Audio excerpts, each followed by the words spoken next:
Allahu akbar, Allahu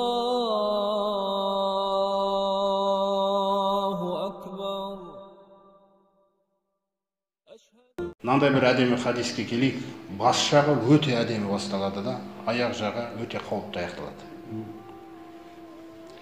Муаз ибн Жабал айтады: "Кунту ма'ан наби саллаллаху алейхи вассалам", пайғамбар саллаллаху алейхи вассаламмен бірге фи сафарин, сапарда болған едім.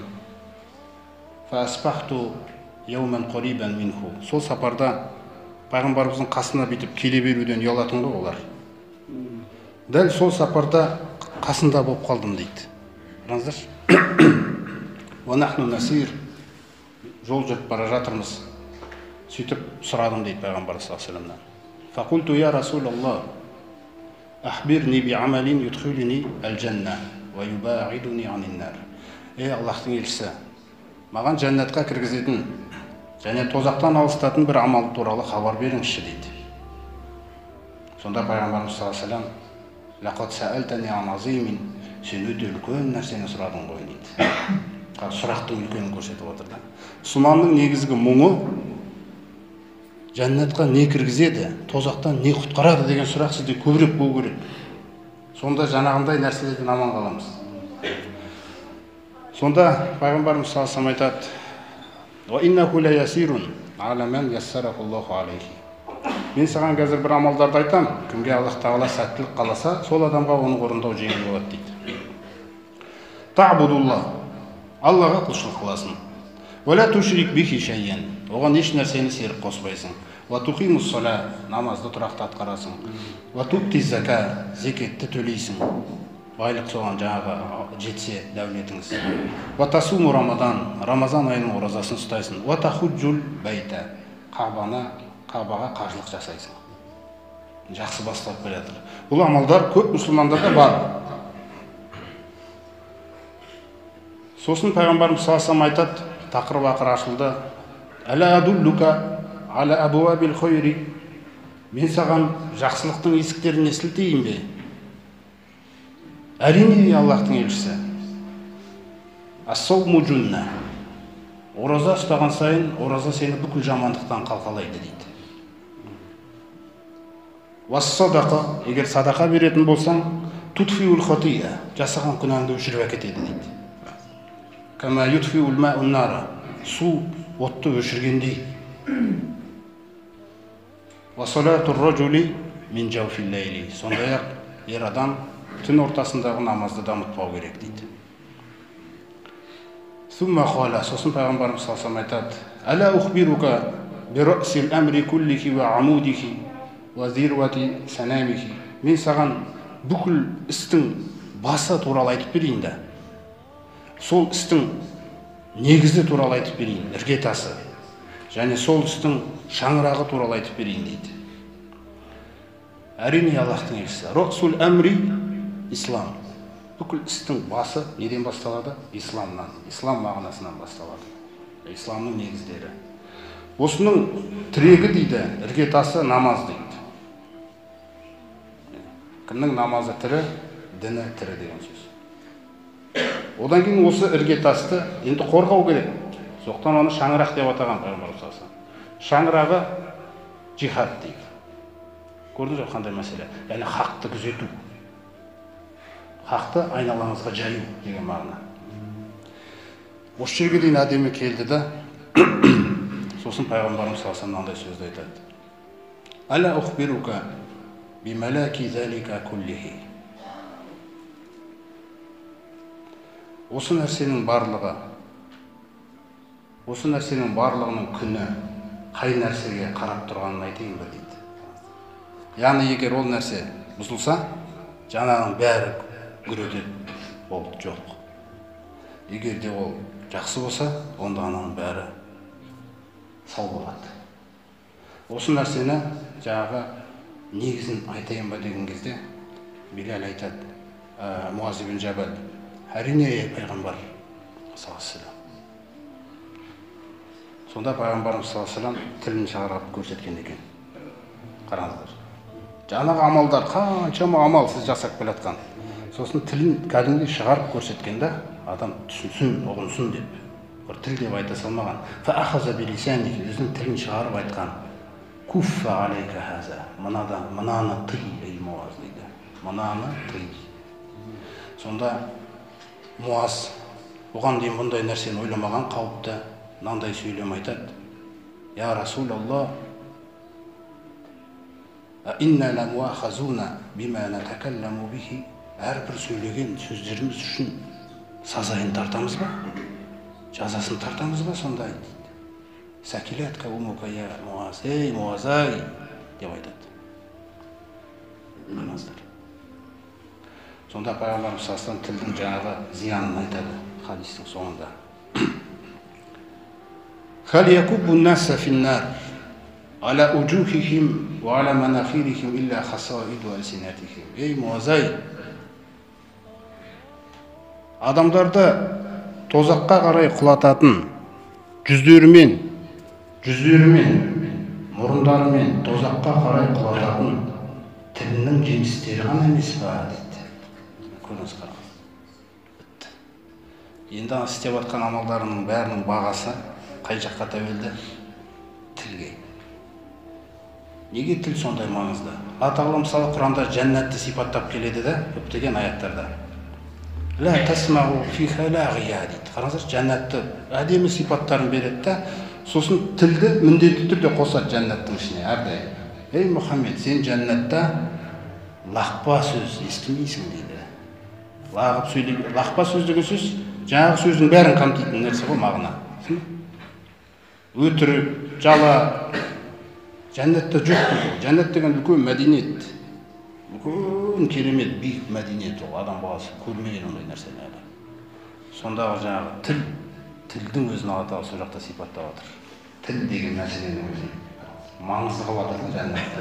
Ол жақта өсек айтылмайды дейді. Ол жақта жала айтылмайды. Ол жақта өсек айтылмайды. Ол жақта лағып сөйлемейді ешкім. Ол жақта ғайбат айтылмайды. Не нәрсеге сілтеп отыр? Егер осы дүниеде тілім сондай болса, онда үміт бар деген сөзді. Қараңыздар, қандай мәселе. Сондықтан тіл мәселесі өте қиын. Осы тілге байланысты да Пайғамбарымыз саллаллаху алейхи вассаламнан бір кісі келіп сұрайды. Айюл ислами афдал. Мысалы бәріміз мұсылманбыз. Осы мұсылманшылықтың ең абзалы не дейді? Жақсы, мұсылмандар 5 уақыт намаз оқып отыр. Зекет беріп жүргендеріміз бар.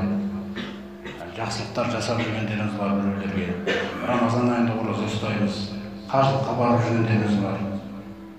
Сонда осы амалдардың барлығының ішінде айюл ислами афдал. Осы мұсылманшылықтың ең абзалы не деген кезде қараңыздар. Әл-муслиму мән салима әл-муслимуна мин лисанихи ва ядихи дейді. Қай мұсылманның тілі мен қолынан басқа мұсылмандар ешқашан зардап шекпесе, онда сол дейді. Қараңыз. Тілді көрдіңіз ғой. Біз мысалы кейбір сыртқы бейнемізді, сыртқы құлшылықтардың, намаздың сыртқы бейнелерін түгендеп жүрген кезде тозаққа тартып әкетіп бара жатқан бір нәрселер бар екен. Тіл. Өзіңнің тілің. Көрдіңіз бе қандай мәселе? Соны Пайғамбарымыз саллаллаху алейхи вассалам ескертіп отыр. Міне осы тіл. Аллах Тағаланы еске алу. Сосын кеше Аср сүресінде өттік. Уатауасау бил хаққи. Өзара хақты сөйлеу керексіз. Кездесе қойдыңыз ба? Хақты сөйлеңіз. Хаққа тек қана Құрандағы аят қана кірмейді. Мысалы біреуге өсек айтайын деп қасыңызға келген кезде, Алла пәк, мына нәрсені тоқтатайық бауырым десеңіз, сіз хақты сөйлеп жатсыз.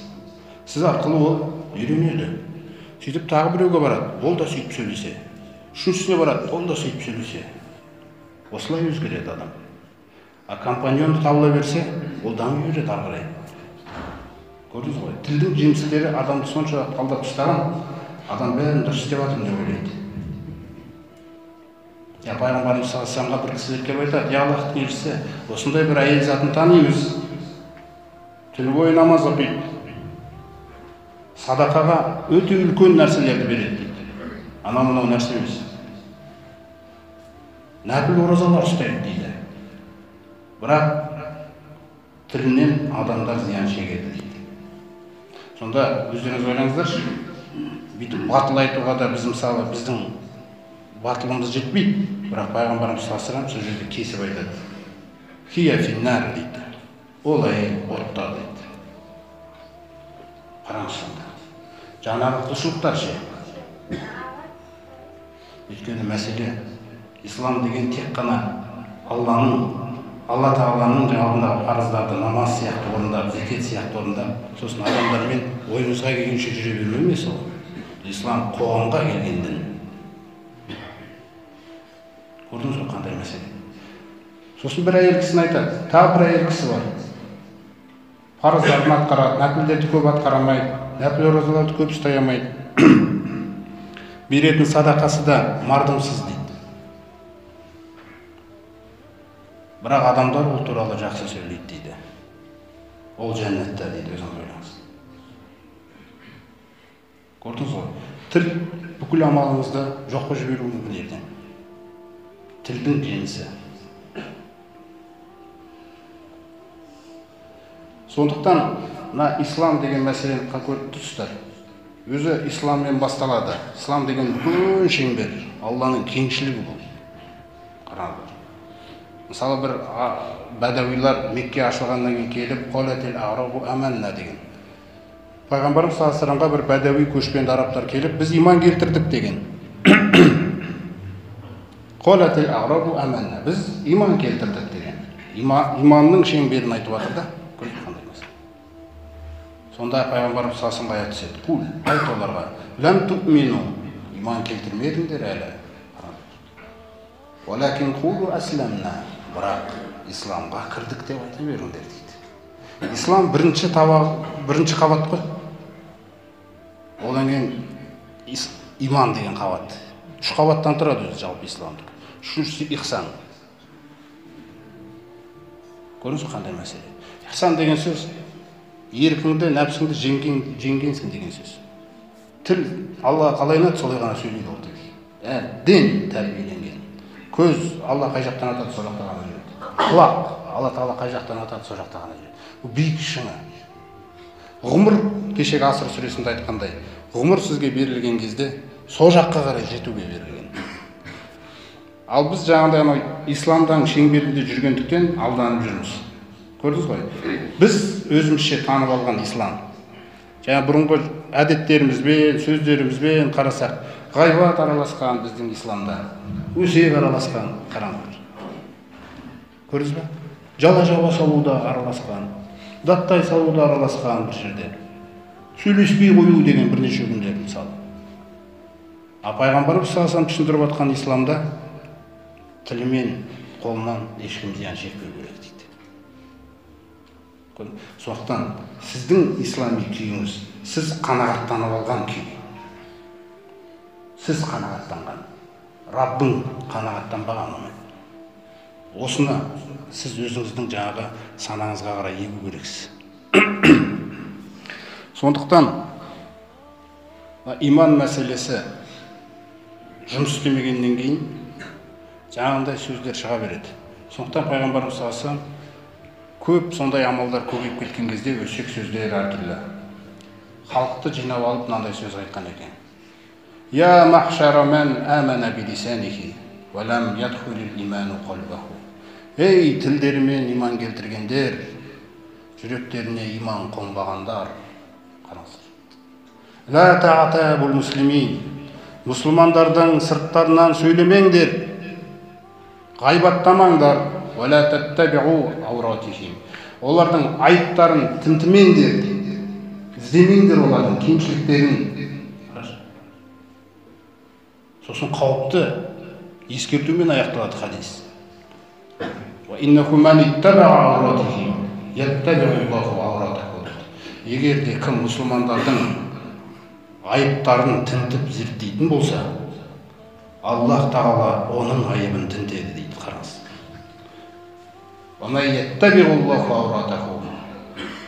Ал кімнің айыбын Аллах Тағала тінтетін болса дейді. яфтаху фи бейтихи, үйінің ішінде масқарасын шығарады дейді.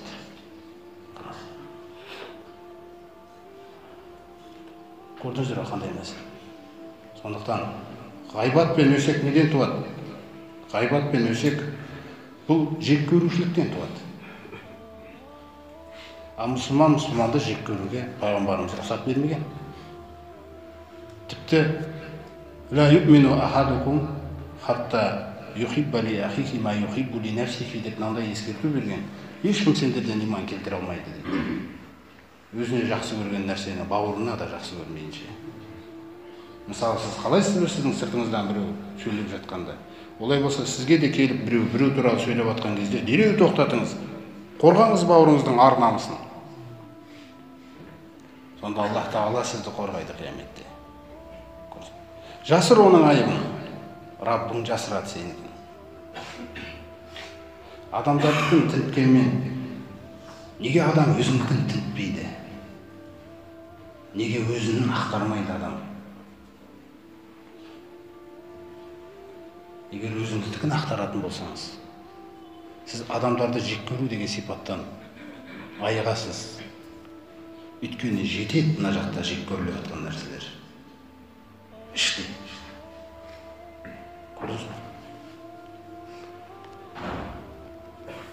Міне бірінші мәселе осы. Азап болады дейді Алла Тағала. Қайғы қасірет болады. Жаңағы даттаушы, қаралаушы өңкейлерге дейді. Кілең сондай адамдардың барлығына сондай болады. Өсекке, ғайбатқа, өсекке, жаны құмарларға. Өйткені Аллах Тағала біреуге тұлға сыйлайды. Ойлаңыз, бір мұсылманға иманға келеді, оны жақсартамын деп. Сосын оны тәрбиесіне алып тәрбиелей бастайды. Сосын оның айыптарын жасырады Алла Тағала. Жақсылық істесе, 10 есе, 700 есе көбейтеді оныкін. Bir кезде сіз кездесті, араласасыз оны.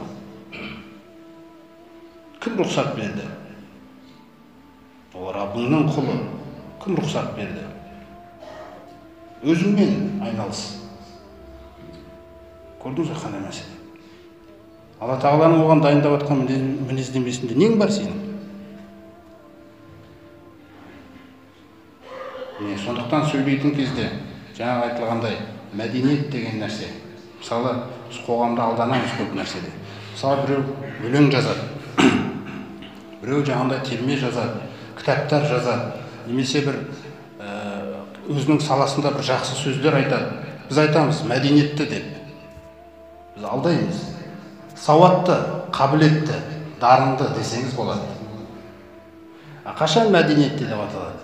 Қашан ол адам бір адамның ары қозғалған кезде Алла пәк деп айтса, міне сол кезде мәдениетті болды. Егер де ол сол жерде солай ма, өзімде сөйтіп ойлаған едім дейтін болса, мәдениетсіз ол. Көрдіңіз бе? Исламның негізгі қасиеті жоқ. Инна хусни исламил мар'i таркуху ма ла яғни дейді. Пайғамбарымыз салам. Адамның бойындағы мұсылмандықтың ең жақсы сипаты дейді. Өзіне қатысы жоқ нәрсені қалдыру дейді. Қараңыздар. Қатысың жоқ. Мысалы, өтіп бара жатасыз, ана жерде бір мұсылман кетіп бара жатады, қайда кетіп бара жатыр екен дегенде дейді, мысалы. Қайда кетіп бара жатыр екен деп. Сен қатысың жоқ қой. Не істеп жүрсің сен? Алла оны үйтіп аңдымайды. Жамандық кемшілігін, Алла Тағаланың кемшілігін жасырғысы келеді. Кешіргісі келеді оны. Сол үшін иман берген оған. Көрдіңіз бе? Міне осы тіл мәселесі бірінші орындағы өте қауіпті нәрсе.